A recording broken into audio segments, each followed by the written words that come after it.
అందరికీ నమస్కారం అండి. ఆంధ్రప్రదేశ్ రాష్ట్ర ప్రభుత్వ ఉద్యోగులకు 12వ పీఆర్సీకి సంబంధించి కమిటీ నియమించడం సంచలనం. డిఏలు ఓకే, అంటే డిఏ బకాయిలు చెల్లిస్తున్నారు సరే, 11వ పీఆర్సీ బకాయిల చెల్లింపులకు ముహూర్తాలకు సంబంధించి కూడా ఇంపార్టెంట్ అప్డేట్స్ అయితే రావడం జరిగిందండి. సో ఈ వీడియోలో 11వ పీఆర్సీ బకాయిలతో పాటుగా 12వ పీఆర్సీ కమిటీ చైర్మన్ నియమించడం, ఈలోగా 30%తో మధ్యంతర వృద్ధి ప్రకటించడం లాంటి అంశాలకు సంబంధించి ఎవరైతే ఉద్యోగులు సపోర్ట్ అయితే తెలియజేస్తున్నారో వారందరూ కూడా వీడియోను ఒక లైక్ చేసి మీ తోటి ఉద్యోగ మిత్రులకు వీడియోని అయితే షేర్ చేయండి. ఛానల్ని ఫస్ట్ టైం కనుక విజిట్ చేసినట్లయితే తప్పనిసరిగా సబ్స్క్రైబ్ చేసుకుని పక్కన ఉండే బెల్ సింబల్ని యాక్టివేట్ చేసుకోండి. సో సంక్రాంతి పండుగ ముగిసింది. సో ఉద్యోగులకు 1 డిఏ బకాయిలు అయితే ఇచ్చారండి, అది ఓకే. మరి 12వ పీఆర్సీ సంగతి, మధ్యంతర భృతి, మిగిలిన ఆర్థికపరమైన ప్రయోజనాలు ఏమయ్యాయి? 12వ పీఆర్సీని నియమించాలని డిమాండ్లు అయితే చేస్తున్నారండి. సో ప్రభుత్వం వెంటనే 12వ పీఆర్సీ నియమించాలని రాష్ట్ర బడ్జెట్ సంఘం రాష్ట్ర ప్రధాన కార్యదర్శి సాయి శ్రీనివాస్ డిమాండ్ చేశారు.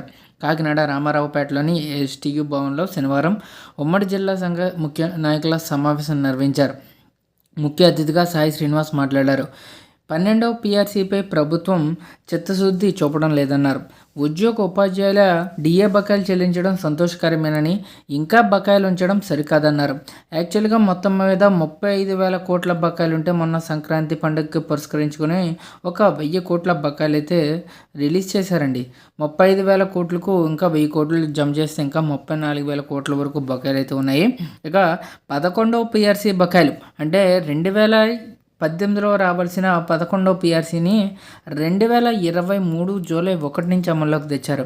అంటే దాదాపుగా 11వ పీఆర్సీ బకాయిలు ఇంకా చెల్లించలేదు.